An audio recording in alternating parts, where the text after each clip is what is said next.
And with that, we will move on to our next speaker, Severin Blenkush. Severin Blenkush is a 27-year-old Air Force veteran whose career culminated in Director of Contracting for Air Mobility Command. He commanded 3 organizations, held multiple unlimited contracting officer warrants for both the Air Force and NRO, and deployed to Iraq twice. Upon retirement, he served as an assistant vice president at the St. Louis Federal Reserve Bank, and then at the Space Force's Space Rapid Capabilities Office as the contracting technical director. Severin is currently a managing partner at Space Advisory Group. Hi, Severin, it's great to have you. Oh, you're muted. Sorry, Severin, would you just unmute for me? I can't hear you.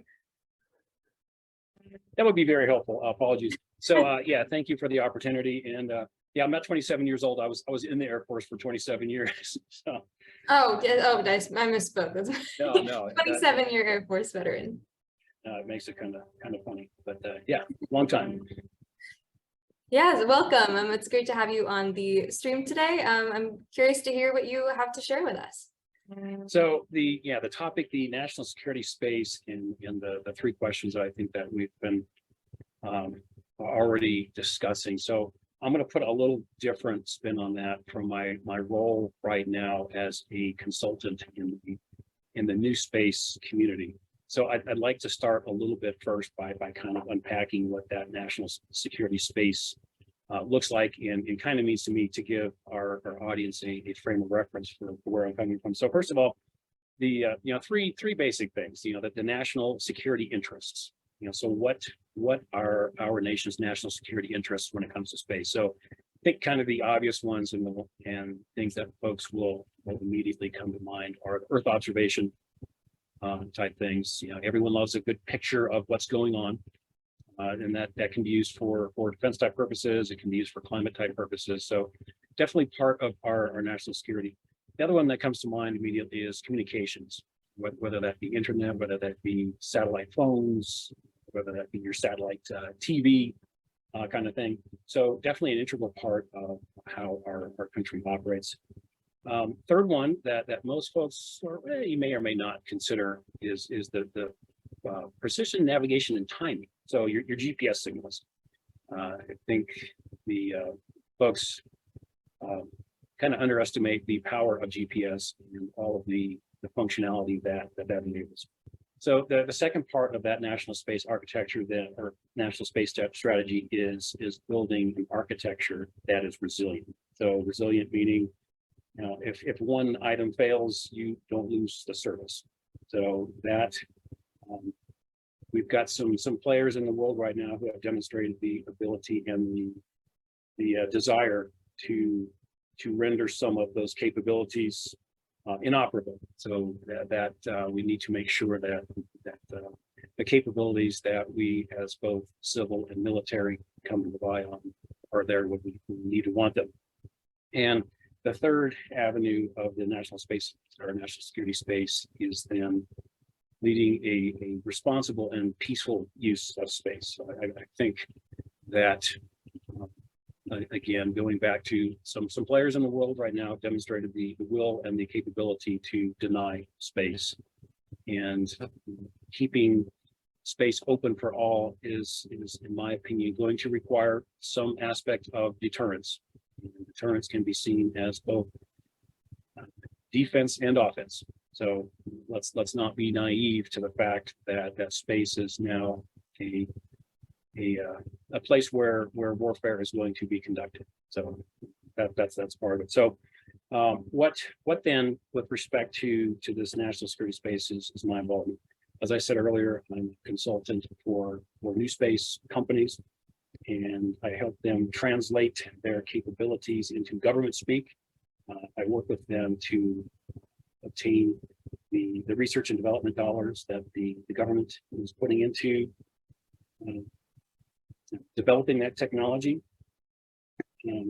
and also promoting the dual use of a lot of that technology. Dual use meaning that the military can take advantage of certain aspects of it. Civilian applications are also going to be served. So in that capacity, so what am I trying to influence with national security space? So obviously the Demand signal from the government is important. We need to understand what, with respect to those three options or three parts of that national security space that they are interested in pursuing, and more importantly, funding. So what can we do to help draw out from the government that those demand signals that they're wanting to have? Next to that then is the planning, programming, budgeting, and execution system, the PPBE. So everybody complains about the lack of government ability to react in the current year to fund something that might be a good idea. So that they've got a big committee right now trying to influence how the Congress is able to allocate money towards different space priorities as they emerge, and not have to wait 3 years for the funding to catch up to that.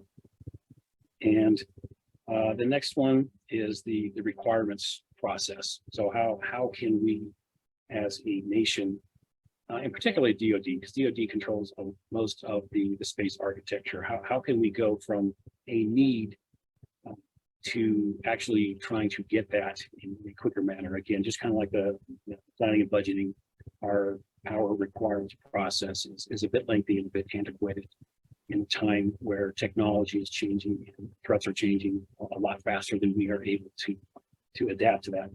So those three things are pretty high level. So I'm not here to tell you that I am going to be able to influence those on a daily basis. So what can I do to help influence that?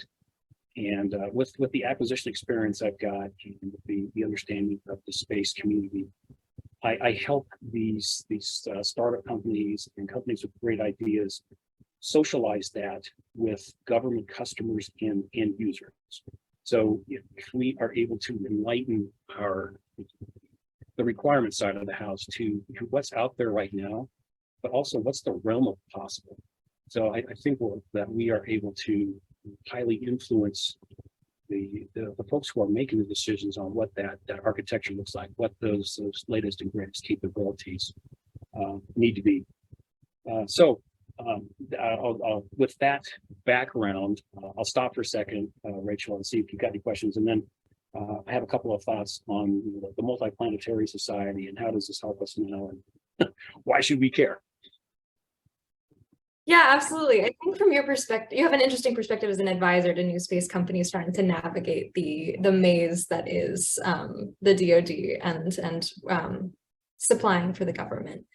So I'm curious what challenges that you've seen for companies who are trying to break into this government procurement space, and in the sense of preparing their technology to secure requirements. Sure. A lot of these companies, they have great ideas and they don't know how to match that to an actual requirement.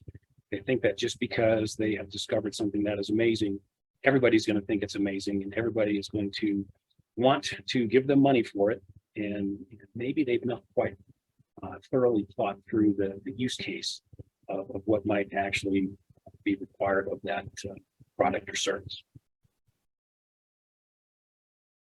Sure, makes sense. I also do want to remind the group here that if you have any questions throughout this presentation for Severin, feel free to drop them in the chat or raise your hand and you can hop on the microphone and speak. But that's great. I think, so what else was it that you were going to kind of discuss with respect to multiplanetary society? Yeah, I mean, so how does that make us an interplanetary society? Mm-hmm. So, okay, so first I talked about needing to protect space and the access to space. So I'm not super technical on the aspects of getting into deep space, but I do understand that the moon plays an important part of potentially, using the gravitational pull there to help slingshot out. So if and I'm going to call the Chinese out right now, they are not friendly players, and they've demonstrated, in South China Sea that they are willing to stake claim to areas. So what if, for example, they were able to stake claim to the moon or certain orbits around the moon because they were there first? They claim. So we don't want that to happen. So by protecting that access to space, we are then going to enable the infrastructure that is required. Whether that be fuel depots in orbit around the moon, or harvesting propellant from the moon to enable that type of transportation, particularly to Mars. Probably going to be our first step, but having that infrastructure in place is definitely going to be key to being that interplanetary population that we explore. We like to challenge and do things that stretch the bounds of where we've been before. So I think that's going to be a really important part. And the technology that we're helping develop is going to be a key factor in establishing that infrastructure, that highway, space highway that will enable all the travel.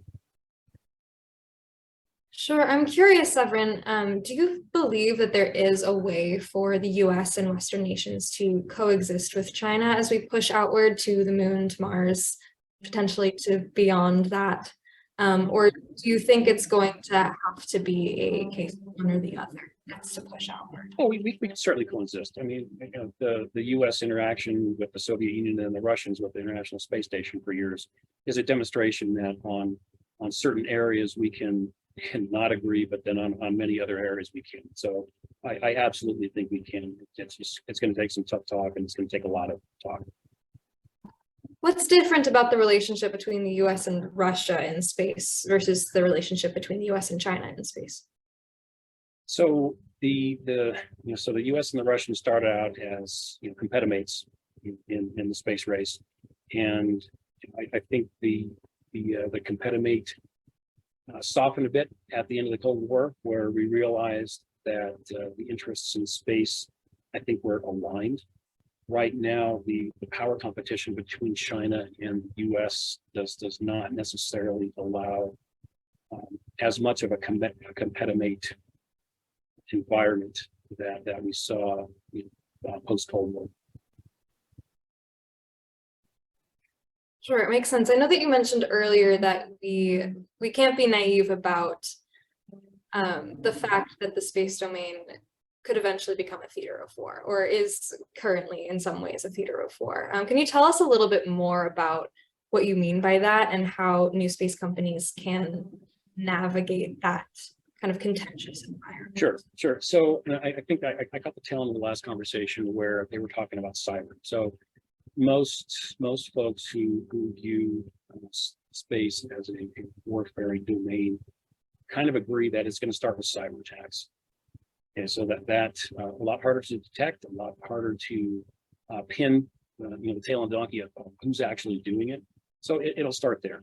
And companies who are wanting to get into space need to be understanding of the fact that they need to have their assets secure, because if somebody takes over control of a satellite, that could create a really bad day for not just that satellite operator, but everybody else up there, depending on how they intend to operate that. So then you've got the kinetic effects of what can happen in space.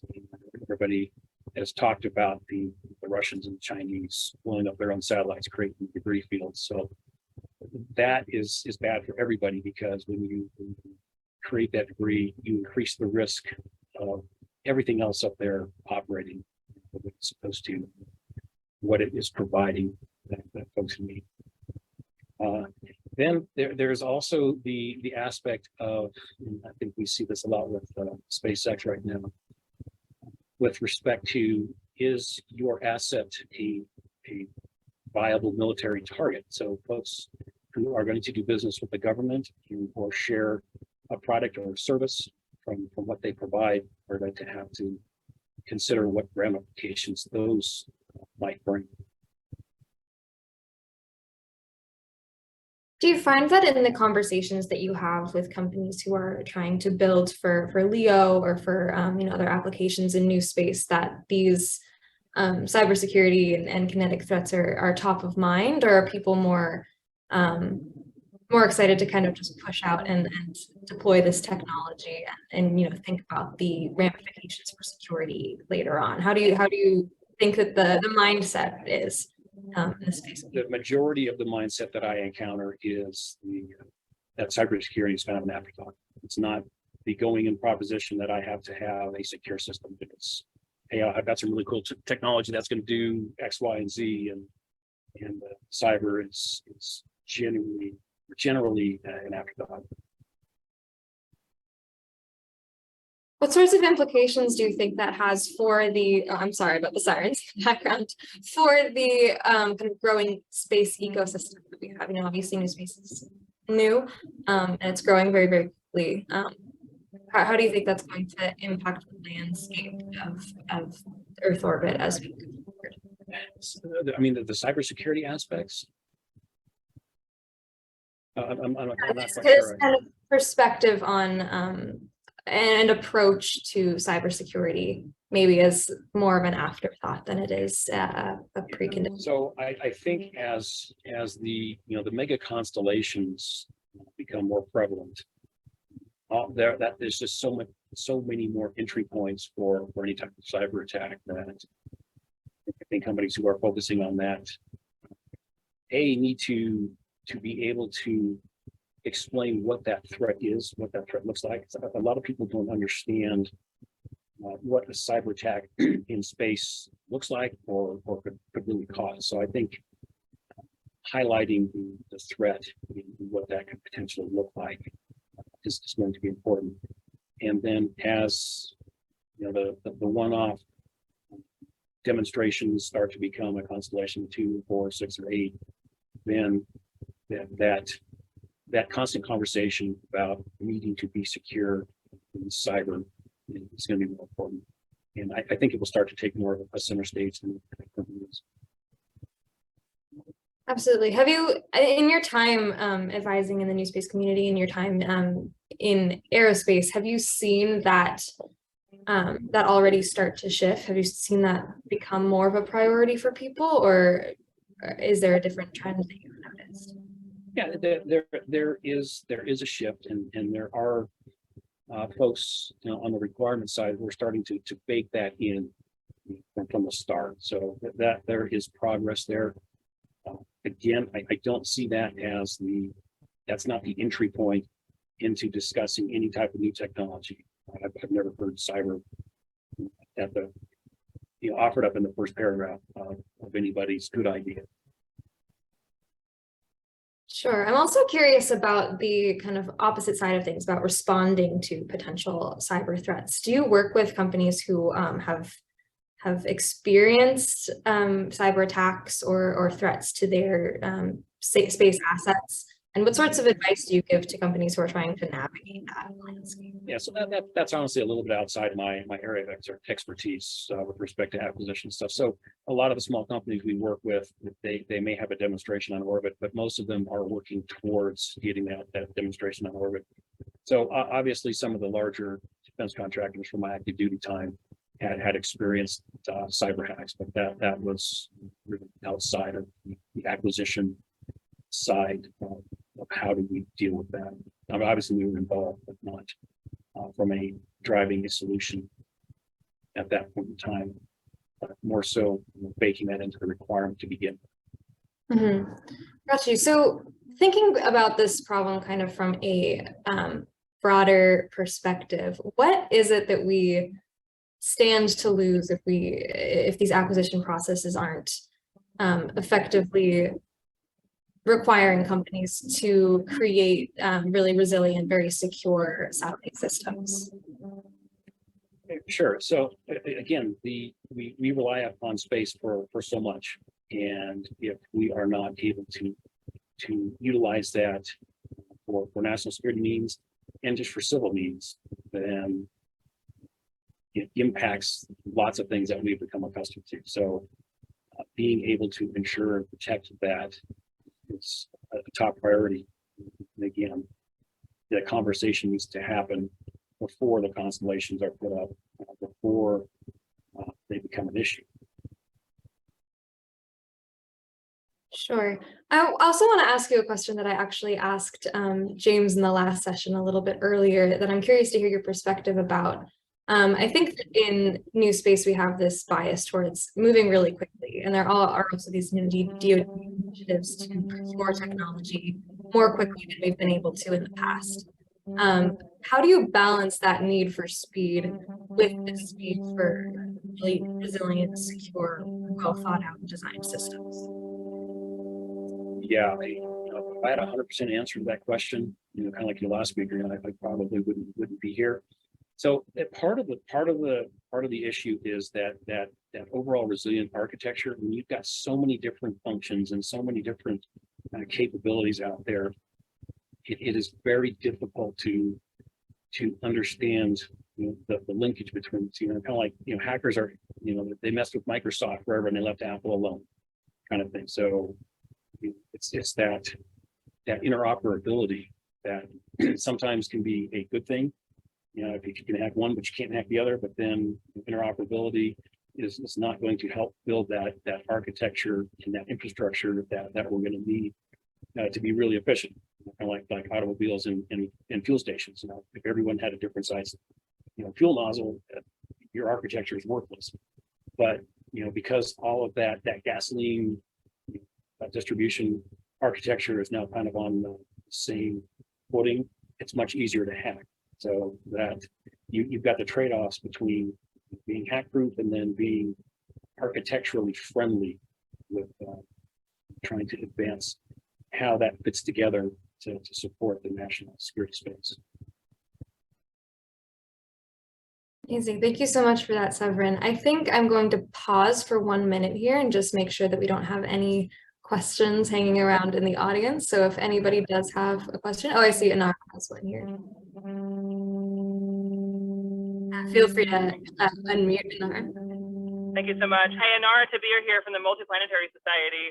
When I'm looking at some critical differences between China and America, especially on the society level, I'm concerned about two major things. One is our educational standards across the board don't seem to be fit for the future we're trying to build out, and we don't have the ability to make sweeping changes in a centralized way. And so I think that's leaving us in a really bad situation. The other one is that when I look at China, the general populace is really savvy when it comes to the strategic value of space, and their youth particularly are across the board really interested in space, and they are dedicated to China, seizing that across the board. Our youth seem to be very scattered, and they really don't understand the value of that. And as a society, I think we're very fragmented.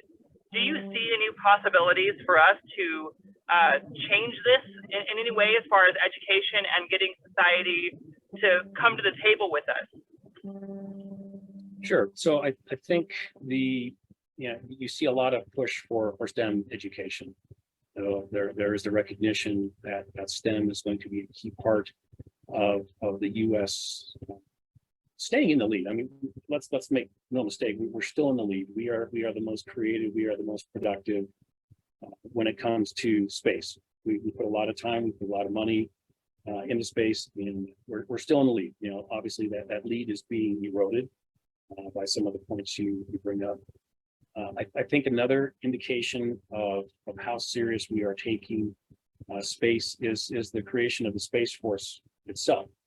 So I mean that has been something that's been discussed since the 90s. So it's not hey, we just overnight came up with the Space Force, but I think the realization that it is it's a warfighting domain, and the importance of that domain to our civil and military success, standing up that force is definitely an indication of how seriously we take it. And it's motivating some folks that might not have wanted to serve in traditional forces to maybe say, oh, Space Force, that sounds kind of cool. That sounds like something I could definitely take an interest in.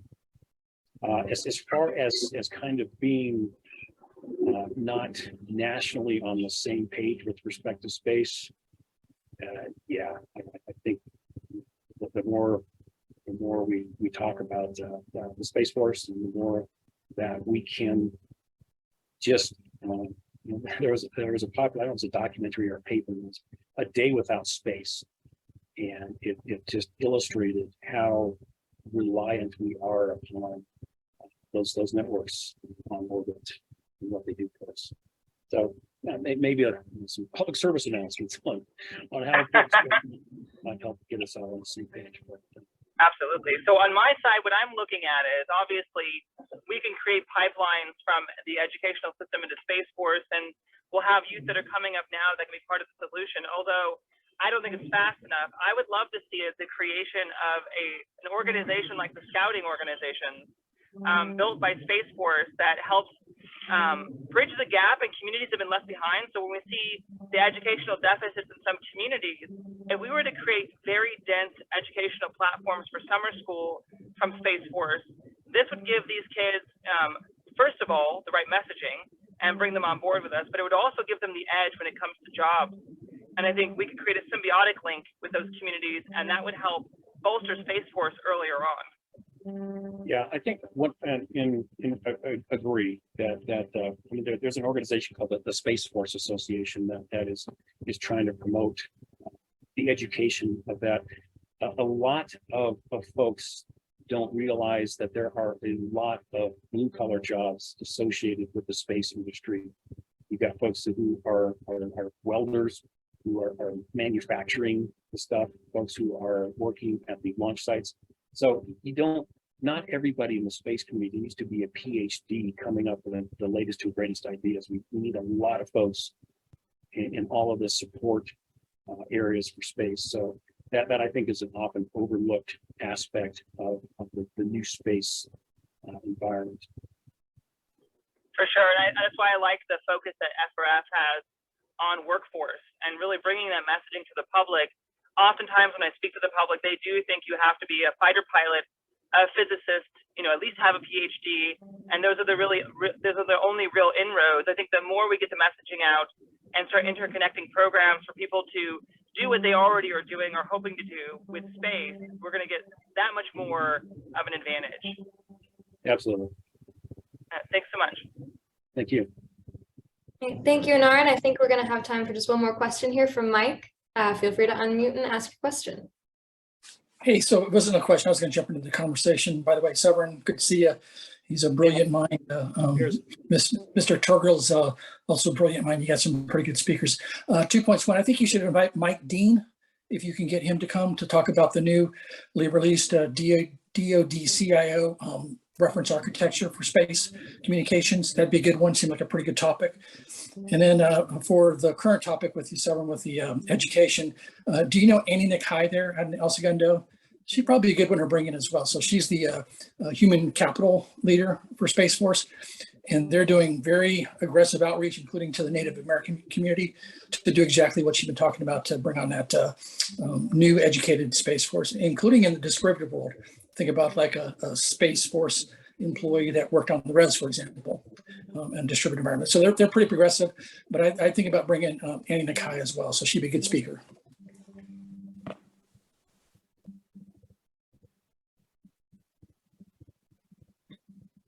All right, and with that, everybody, thank you so much for joining. Severin, thank you so much for speaking today. It's been great to have you. Thanks, Rachel. All right, and I think that we will wrap it up for today. Join us next week to continue the conversation on Tuesday, February 21st at 10 a.m. Eastern. And with that, goodbye, everybody, and have a lovely rest of your Valentine's Day. Bye.